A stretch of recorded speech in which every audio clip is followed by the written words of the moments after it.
Welcome back, Endgame community. I'm Pierre, here to talk about fantasy baseball and my favorite late round value hitters in 2022 drafts. So, the sleepers are sexy and you want to find that young breakout player. You want to get those rookies. But you know what? Sometimes later in the draft, you just need somebody you can count on, somebody who you know is going to get ABs, pile up those counting stats. The rookies, well, they don't always pan out. So these are some guys that I think are being slept on. Some of those veterans who are going after pick 200 on average, according to early ADP. And I'm going to tell you who I'm identifying in my drafts later on. All right, let's start with a familiar name, and that is the bringer of rain, Josh Donaldson.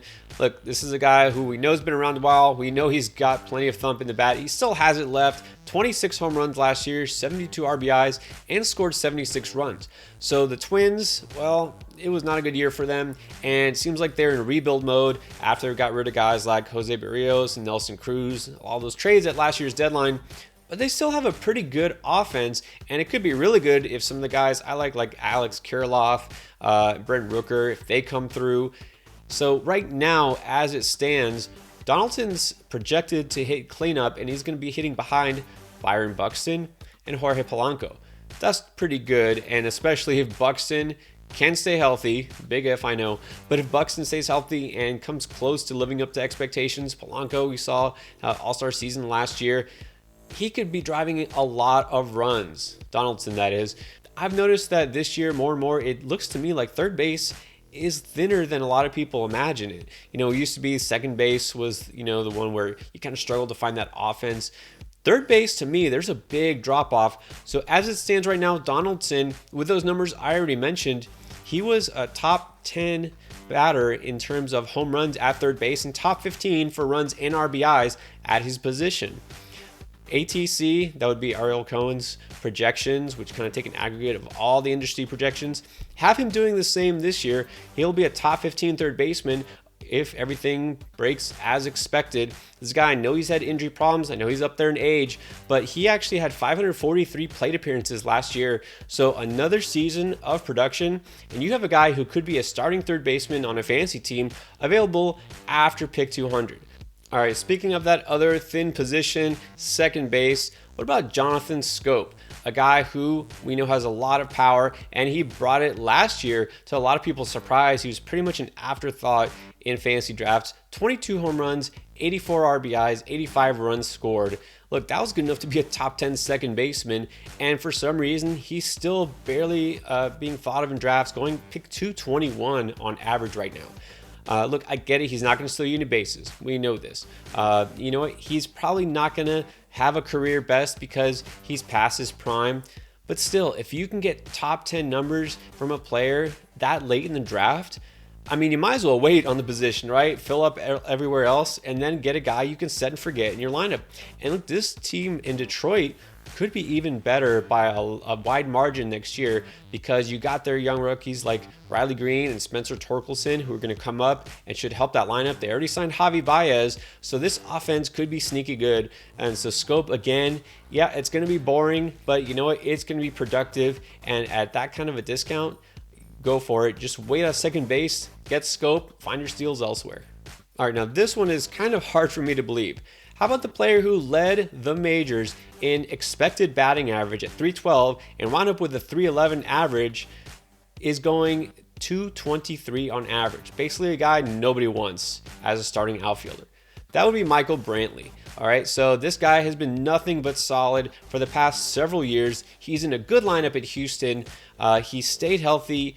What is it? Well, I get it. It's because his power dipped, right? He only had 8 home runs, and this is somebody who was, kind of a 15 to 20 homer player. And so now that we see the power drop, think, oh, he's getting older. Maybe it's just batting average or nothing, right? Was he, basically a glorified Luis Arias? No. So if you look deeper at the StatCast numbers, his hard hit rate, 42.9%, was actually the best of his career. His barrel rate was just the same as it has been the last couple years.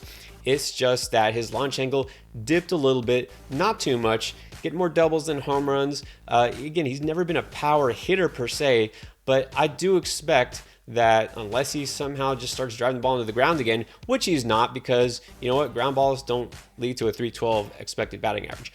Brantley, I think, would be just fine. He can get closer, at least to 12 to 15 home runs. But you know what?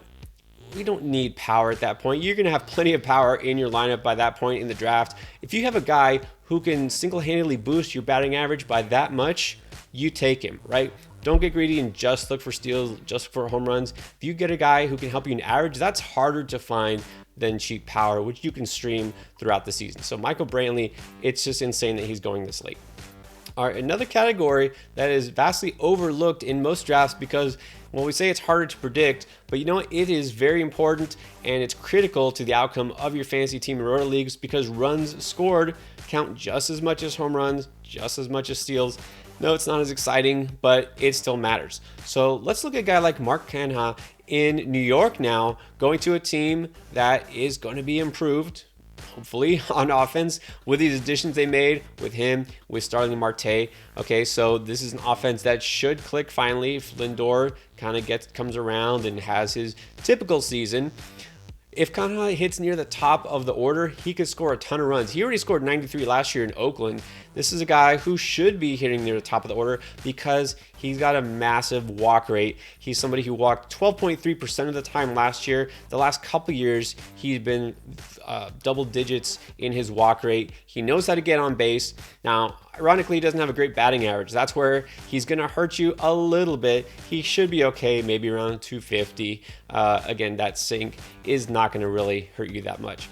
But 17 home runs last year, 12 steals, kind of going to fill up all those categories except for batting average. But again, going to help you in runs scored. So this is somebody who at pick 230 on average is a nice fifth outfielder to throw in there. And last but not least, boring old veteran again. That's kind of the theme here. But let's talk about Evan Longoria, who was once expected to be a superstar in Tampa. I don't know if he ever quite lived up to expectations, but he was an anchor in that team's lineup for a while. Now in San Francisco, you think, well, that's not a very good situation for a hitter, right? Not a favorable park for a power hitter.